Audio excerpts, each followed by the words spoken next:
Climate change. It is the change of climate which is attributed directly or indirectly to human activity that alters the composition of the global atmosphere, which is in addition to natural climate variability observed over long periods of time. You see, in East Africa, we can't say that climate change is entirely to blame for what is happening. We have something that we call the Indian Ocean Dipole or the Indian Niño. I am sure that our parents have mentioned something along the lines of El Niño. El Niño occurs in the Pacific Ocean, but Indian Niño occurs in the Indian Ocean, and they all affect countries bordering them. The Indian Ocean Dipole or the Indian Niño cycle, it is the difference in ocean surface temperature between two areas. In this case, the Western Indian Ocean, that is the East African coast, and the Eastern Indian Ocean, Indonesia and the western side of Australia. When the dipole is positive, the East African coast, that is our coastline, experiences heavy rainfall and floods, while Indonesia and Australia, they face drought and wildfires. If we date back to 2019, it rained heavily in our country, and in Australia, smoke from the forest fires could be seen from space. Do you remember that? When the dipole turns negative, the East Africa, it faces a drought, while Indonesia and Australia, they experience heavy rainfall and flooding. It is the opposite, as you can see. So in late 2019, early 2020, it rained heavily. 2020, remember the locust invasion? 2021, if you can remember, it didn't rain as much. And 2022, the drought. And it is a cycle that we saw in 2007, 2008, 2013, 2014, and it shall continue. But with climate change, it is bound to be worse. Currently, with the drought in the Horn of Africa, more emphasis have been put on the northern part of Kenya, an arid area, as they are understandably experiencing extreme drought. In Nairobi's vicinity, as you drive from Ngong Town, it is expected to be leafy and green. But as you get to Kimuka, as you can see, the area is semi-arid, with 80% of the population categorized as living below the National Poverty Index. The area was originally inhabited by the Maasais, but due to environmental degradation and the changing global weather patterns, they were forced to sell their land and move with their cattle in search of pasture.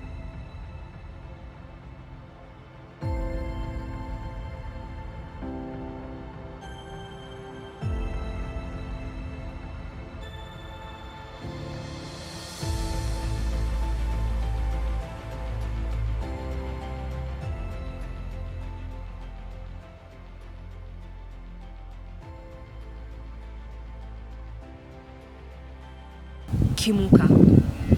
It is an area that lies 13.8 kilometers from Ngong town, and it is on the leeward side of the Ngong Hills, as you can see. From here, you can see the windmills on top of the hills themselves.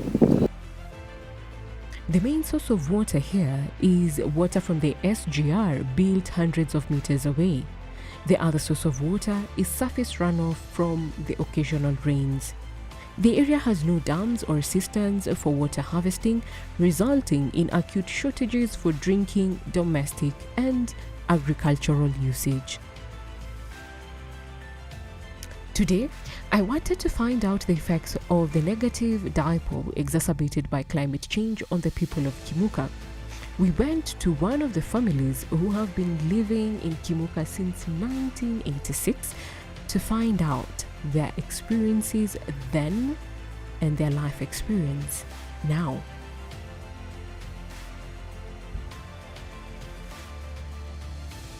Ambia kwa majina unaitwa nani? Mimi naitwa Paulo Joroge Kitau. Na ulihamia huu mtaa ulihamia huku lini? 1980. Mwezi ya 6 ndio nilihama kabisa kukuja nikuanza kutengeneza shamba yangu. Kuanzia hapa mpaka mwisho. Naona ile Katagi hapa nyuma kidogo. Hapo nyuma. Mpaka iko hapa ya shamba yangu. Ikaenda hivi mpaka hapa. Na ningependa kusikia kutoka kwa mam. Kwanza utuambie majina yako ni yapi, alafu utuambie kama tu venye ametuambia wakati ulihamia huku hali ya hewa ilikuwa vipi, maisha yako ilikuwa aje wakati huo. Mimi naitwa Nani Sowambui. Na bwana wangu ndio huyu anaitwa Paulo Njoroge, na sisi tulikuwa tunakaa huko Kikuyuni. Sasa kukaa huko tukaona heri tukuje pande hii, na tukakuja tukanunua kashamba hapa na tukafurahia. Kulikuwa kulikuwa kwa msituni kabisa, hata sikukuwa na maneighbors hao wote unaona hapa. Nilikuwa peke yangu hapa, na tulikuja 86 ndio tulikuja hapa, na tumekaa sana hapa. Siku hiyo tulikuja kulikuwa kusuri sana kwa sababu mvua ilikuwa inanyesha, chakula ilikuwa mingi. Tukilima hapa tunatoa mahindi mingi sana, maharagwe, viazi, hakuna kitu hakukuwa hapa. Tukakaa, lakini ile ilikuwa tabu sana ni maji, kwa sababu tulikuwa tunangojea tu hiyo ya mvua. Siku ile hakuna mvua, tulikuwa tunakunywa madamu. Hii inaitwa tunaitaga sigari. Sasa tulikuwa na madamu hiyo ya maji. Ilikuwa mingi sana, kulikuwa mkubwa sana hapa. Hatukukuwa na shida ya tukakaa. As I listened to Nancy Wambui speak, I got a chance to sit with the Programs Manager of Catholic Youth Network for Environmental Sustainability in Africa, Mr. David Bunene, who expounded on how Kimuka, being a leeward side of Ngong Hills, was able to have water and some rainfall. And on the leeward side, we do not have adequate rainfall. It used to be there, just to correct, that there used to be some sufficient rainfall, you could say, on the leeward sides of the country. If you ask people, for example, in the likes of Kitui, in the likes of Makueni, they will tell you, there were times it used to rain. People will tell you stories of going to school when it is raining. People will tell you stories of crossing rivers. If you go to Kajiado itself, you will find that there used to be these seasonal rivers that would always crop up every now and then, because the windward side was not destroyed. So it had more than enough to replenish the leeward side. And it was when we had heavy rains on the windward side that the leeward side would get precipitation, because the winds would blow to that side and then would have some little rainfall. Comparatively, the windward side would have a lot of rain, but the leeward side would have a little bit of rains, which meant that they didn't have to move around a lot, for example, for fodder. Now we have instances where the Maasai even move, translocate from the original land of inheritance to other places for even months, sometimes a year. And there are celebrations, I remember, that are very joyous when they congregate once it rains. They come back, and then it's a huge celebration that we are able now to come back to our land because there has been some rain. How long does that last? Still subject to question, because when the highlands are destroyed, you can be sure the lowlands do not get sufficient water, and we know that water is the key ingredient for people to be able to thrive. Kiangalia nikiuliza zamani wakati mlihamia ilikuwa umesema kulikuwa na mvua mingi. Ilikuwa inanyesha mwaka wote ama ilikuwa na masizo maybe June, December hivyo ama kwa? Tuseme ilikuwa na masizo kwa sababu kunyesha. Kuna ile kama ile mimea inaitwa ya njahi, ya mwere hivi. Na saa hizi kuko aje? Wewe kwa maoni yako unaona kuko aje? Siku hizi ni kubaya, si kuzuri, kwa sababu hata unaona kiangazi imesidi. Hata saa hii tuseme ni vile kuko na maji ya sasa, watu wanaweka kama hii, unaona green hapa.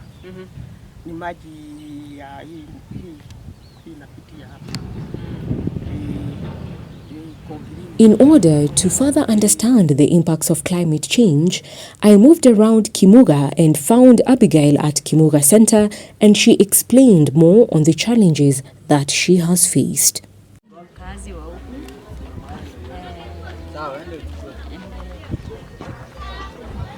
Tangu nikuwe hapa tumekuwa tuna experience climate change, na hiyo imetuletea shida sana, imekuwa ngumu kabisa, kwa sababu kulingana na venye ilikuwa mbeleni hatujarudi kupata mvua, na kukosekana mvua chakula imekuwa shida kupatikana, maji nayo imekuwa shida kupatikana. Tuseme mara moja kwa wiki ndio tunapata maji, na kulingana na hiyo ukosefu wa maji hatujarudi kupata chakula vizuri, kwa sababu tulikuwa tunapanda chakula na saa hii kumekauka. Sasa chakula yenye tulikuwa tunapata, sukuma tulikuwa tunapanda, mahindi, saa hii hakupatikani kabisa. After the positive phase of the Indian Ocean dipole comes the negative phase, something that Abigail says she started noticing with decrease in rainfall 2 to 3 years ago. Na mvua ilikuwaje wakati huo? Ilikuwa mingi, lakini after 2 to 3 years back later hatujaipata tena mvua ya kupanda chakula. Na tukiangalia, so umesema ni 2 to 3 years ago ndo ulianza kuona mabadiliko. Alafu ni shida kama gani mnazozipata saa hizi? Ukosefu wa maji, ukosefu wa chakula, pia kuangamia kwa wanyama wetu. So tukiangalia kama ukosefu wa chakula, kama sasa kuna chakula na maji, huwa mnazipata wapi? Tunanunua, lakini kwa bei ya juu. Na saa hiyo ni kibarua unaenda kufanya, unaenda kufanya kibarua the whole day, unaweza pata shilingi 100. Hiyo itanunua chakula kwa Hapana. Na maji sasa mnanunua pesa ngapi? 20 bob. 20. Na kama mifugo, kuna wanyama wote wenye kama mifugo ni wagani ambao wameaga saa hizi? Mbuzi. Okay. I couldn't help but wonder what the Laudato Si, an encyclical published in May of 2015 by Pope Francis, what it had to say on climate change. Climate change is first covered in Laudato Si in chapter 1 as an area about what is happening to our common home. But the way it is approached, it is like a combination of the Catholic social teaching on common good, and it is referred to in Laudato Si in chapter 1 as climate as a common good. However, the detrimental effects of climate change are also highlighted in Laudato Si consistently, bringing such issues as the impact it causes on food resilience, agricultural production, havoc like floods and so on. And it's also covered as an issue that causes immigration and security, like we have climate immigrants because of that. Well, as someone who has grown up in the city and was shielded from some of the impacts of climate change, I wanted to know, how does our lifestyle affect our care for our common home? Well, largely, the issues that are addressed are, first of all, consumerism, and the call for a change of lifestyle comes in a bit late in Laudato Si. It's mentioned somehow in chapter 4, but it's very clear in chapter 6. When we talk of even ecological education, a holistic education that gears somebody to developing a conscience that is geared towards making sure that they have a connection with ecology or with our home, with our common home. And you will see issues arising like, why must you get just because you can get? And it also brings about the aspect of waste. And this also is linked now to the exploitation of the resources of our common home. That some people feel they should not even allow Mother Earth to regenerate and rejuvenate.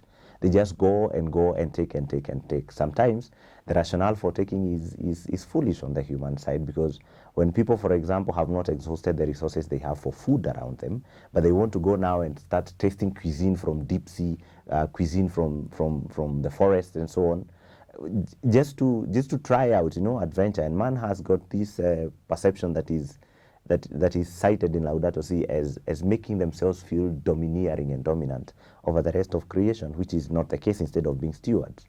Now, there is also the issue of exploitation of forests, for example. People will want to have beautiful furniture in their houses at the expense of communities around the Congo Basin, for example. Water resources, we've seen in Kenya, for example, people are happy to farm in the forests, than they would be happy to farm in their lands and allow the forests to be able to serve many more people. In our country, for example, we have the case of the Mau forest and the Abadeas. People would be happy to graze, cut down trees for timber, and be able to farm maize and so on. And because they still get some little rainfall around there, they have total disregard of people on the leeward side who depend on the rivers that flow from there to give them adequate water for crop production downstream.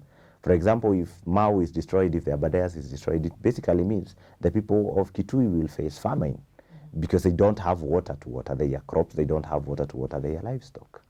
In every adversity lies a seed of equivalent opportunity or benefit. Despite the challenges that we have seen in this area of Kimuka, there is a man here, Kim, who is trying to adapt to the changing climate.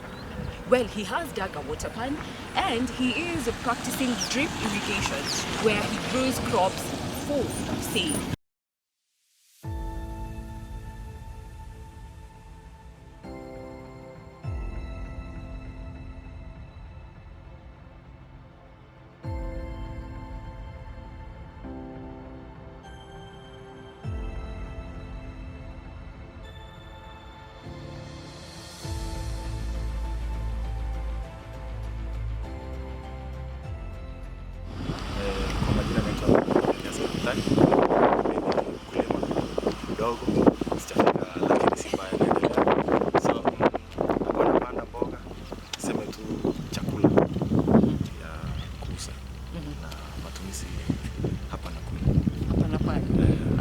So umesema hapa unalima, ni nini unalima? Umesema ni mboga tu pekee. Mboga ipi? Naweza kutueleza pia? Nalima mboga kama sukuma, spinach na managu. Na nikitaka kwanza kujua, nimekuona hapa uko na water pan. Ningependa kujua nini ilikufanya uweze kuichimba juu katika maeneo haya. Sijaona mtu mwingine akiwa na water pan zake.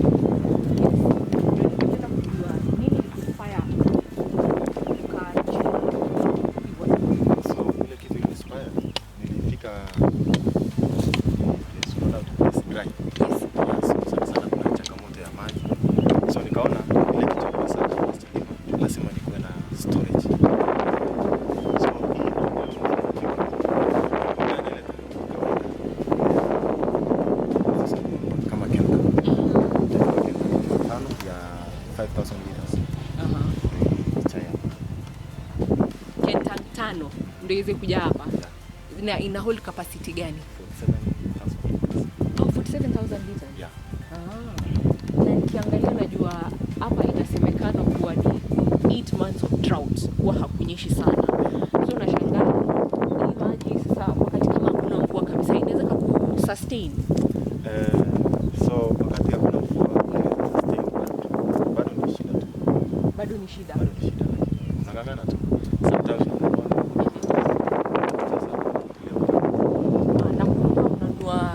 mtungi ama tank. sana sana How much? nunua kwa lori. Aha. Lori moja 5,000 sasa Na inaweza kupeleka kwa muda upi? hiyo lori moja ikichasa hapa napeleka kama Au wiki mbili? Na kwa mwaka wakati na hiyo drought itabidi ununue lori kama ngapi? so naona kanga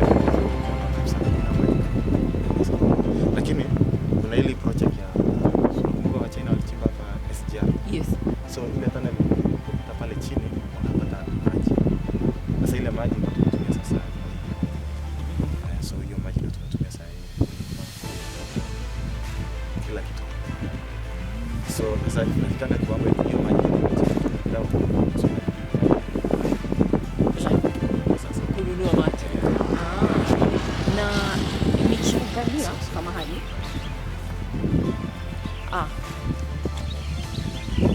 Sorry, this one.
As we end this, I also went back to David and I wanted to know, what does the Laudato Si ask us to do on our care for our common home?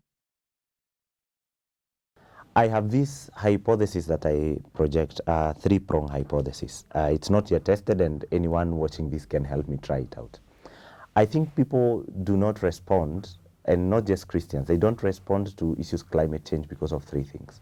One, ignorance. In my view, that's the biggest. People are not aware. For example, in the Catholic Church alone, how many people know that Laudato Si exists? How many people know how to take an excerpt from Laudato Si and bring it to life because it's a living document? How many people know that there's actually a Laudato Si action plan? How many people know that what is affecting them is actually climate change? Do the Maasai in Kimuka know? Do the people in Juja know that this is actually climate change? Possibly not, because also the term climate change is not available in our vernacular. But that is where now we, those who know, should be able to allow them to call it drought, to call it famine, lack of rainfall, whatever they want to call it, they can call it, but probably the best thing is for them to understand what is hitting them, because you cannot counter what you don't know. Secondly, there is arrogance. Arrogance because people already know. There are people who already know. Clearly, for example, when you see some informed politician or corporate saying that we can shelve the Mau, we can shave it off and then plant the trees elsewhere or something of the sort, or let's engage in crop farming in a forest. You see, that person clearly knows that this is going to cause a serious impact, but then they are arrogant enough because they feel that climate change effects are not for them. And so they have total disregard of the same. And this happens usually, unfortunately, at high leadership levels. Thirdly, there is helplessness. People know the problems. People know some of the solutions, but it looks like a very big problem for them to start. It's like when you wake up in a day and it is full, your diary is full, hour on top of hour, there is an activity to be done. And you feel like the deadlines are killing you, so you don't get started altogether. That's the same thing. There are people who feel helpless. And you've seen this in interviews on TV, on radio, and wherever, people saying, we can see that, for example, the forest is disappearing. But what do we do? I think that's usually the phrase they use. What do we do? That's helplessness. So Christians must, and specifically Catholics, must first of all embrace Laudato Si and to educate themselves. When you educate yourself about what's happening around you, then you can be able to come up with solutions. And then secondly, they need to come together in a sense of communion to care for our common home as a purpose, as a divine obligation, not because people are doing it, not because science has said so, but because it is required of us as Christians to tend to this land that we were given by our God. And if God is to be pleased, he cannot be pleased with something that is as ugly to the human eye. It's an eyesore to a human eye. And you expect that I think it would be pleasing to God. After all, everything that he created, he said, behold, it is pleasing. Now, that thing is that we must create an intergenerational culture of invoking action, whether there is disaster or no disaster. Because there's a tendency for people to wait until it is too late. That there is drought, hey, now we need to do something. Our rivers are dry, now we need to do something. But while the rivers are there, people think they are infinite resources. Resources are there, but they need to be conserved and conserved sustainably. I don't think God intended for us, for example, to be overeating, for instance. I think it was St. Pope John Paul II who at one instance said that actually gluttony and overeating are actually a sin. And in Laudato Si, I think it's paragraph 55, it says that food that is thrown away, it's almost as if it was taken from the table of the poor. And these connections basically tell you that if you are conscious of your faith, then you want the space you live in, the environment you interact with, to be very pleasing to your God. It can only be pleasing if it is pleasing to you. Okay. Finally, so now I think I'm even taking you back. So what does Laudato Si ask us to do as Christians? Well, there are many things that Laudato Si asks, but one of the things that stands out is to invite ourselves to an eco-spirituality. And spirituality, basically, in my own understanding, would mean something that comes from the inside with a connection to a higher purpose on the outside. So in this case, it's what I feel on the inside connecting to God out there. So I would imagine that Christians are also invited to also pray, because that's why Laudato Si ends with two prayers. There's a Christian prayer and there is prayer for the earth. And there is also now the sense of communion in coming up with solutions, but starting with the individual. The biggest ask, I think, in Laudato Si is ecological conversion, which is basically developing a conscience that calls you to get uneasy, I think, and be uncomfortable with the status quo that is made manifest by the effects of climate change and so on. And therefore, in doing so, in getting that in becoming ecologically converted, then I can ask myself, what is my contribution to the destruction I see? And what would be my contribution to countering now this destruction? The Laudato Si also invites people to engage in dialogue. There's a whole chapter on dialogue. Chapter 5 is a dialogue chapter. It also includes issues of even civic and political love. So it's not just about, and dialogue is the biggest, I think, pronouncement in Laudato Si. It's the most, maybe not the biggest, but the most frequently alluded to. As early as paragraph 3, Pope Francis is writing and saying, I would wish to enter into dialogue with everyone living on this planet. And then there is a whole chapter on dialogue in religion, dialogue in science, and so on. And Laudato Si calls us to know that we cannot address these issues in isolation or in silos, that we need everybody, we need all hands on the deck.